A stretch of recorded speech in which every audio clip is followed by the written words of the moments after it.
afternoon, Yeshivat Ramaz. I am so happy I could join you during Oneg as your Shabbat guest. Many of you might remember me from Ramaz as Miss Gold, but as you saw from my amazing wedding dance video, that I'm now Mrs. Goldstein. I know, Gold to Goldstein. That's not very different. But what is different is that since I've left Ramaz, I've moved to Israel. And I'm here today to talk to you a little bit about my life now. Just imagine it. The Upper East Side in Manhattan to Jerusalem, Israel. Jerusalem is an amazing place. I just want to share a few stories with you about life here. On my first week, I moved to Israel. You can imagine, it was really hard for me. I missed my friends, my family, and of course, Ramaz. I was getting on the bus, and the bus driver, wearing a kippah, caught my eye. I looked up and smiled at him, realizing what an amazing thing it is that I'm living my dream. And in Hebrew, he wished me a Shabbat Shalom and said, "Don't worry, you're exactly where you should be." I looked at him amazed at what he said. Israel is my home, and I am exactly where I should be. Living in Manhattan, it's sometimes hard to feel Shabbat when you walk on the street. For most of America, Saturday is just a day off. Here in Israel, and specifically in Jerusalem, there are a few cars on the roads, and everyone who walks by, whether religious or not, wishes you a Shabbat Shalom. I constantly meet people and see people who observe every level of religion. There are ultra-Orthodox and unobservant, but every person, though, is connected to Hashem and their Judaism. Each person hears the siren Erev Shabbat that tells the people Shabbat is coming. Everyone knows that on Friday at 3 o'clock, everything closes. And everyone knows that where they're walking is the land of our past and only minutes away from the Kotel. It's always amazing, the holiday season in Israel. And no, I am not talking about Christmas.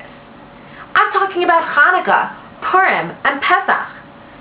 Since most people in Israel celebrate these holidays, and they are national holidays, all of the stores are decorated and stocked with appropriate treats, like sufganiyot, hamantaschens, and all kosher for Passover desserts. These are the things that make living in Israel exceptional. Also, in Israel, Friday is their Sunday, so most students and adults don't have work or school on Fridays. It's always a rush trying to get ready for Shabbat, and it makes life here different, because your one day off a week, your one day off that's not Shabbat, is just preparing for it. It's being in a cab and hearing Israeli music, often with Jewish themes. It's being in the grocery store or the mall and hearing Shema Yisrael on the radio. It's being at a famous Israeli rock concert with mostly unobservant Jews and hearing them rock out to Avinu Shabbat Shemayim. It's the little things that keep you connected here all day long. In Ramaz, you're very lucky.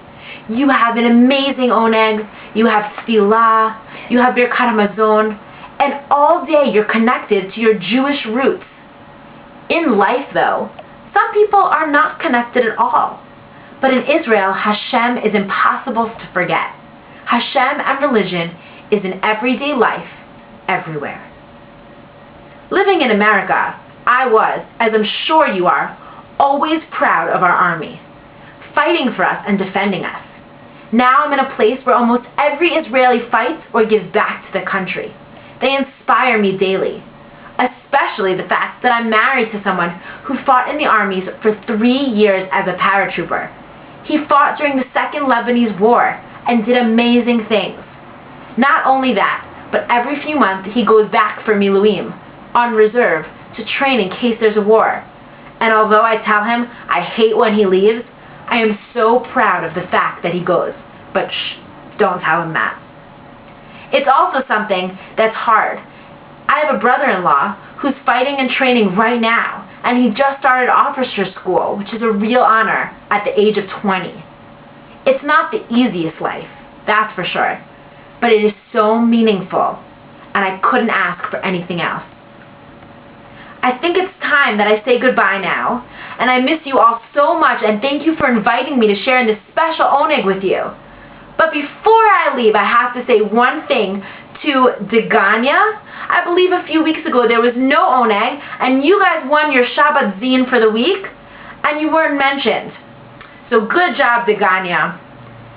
And as a little treat, let's sing Kol HaMispalel, my song, as we end this oneg. Have a really good Shabbos.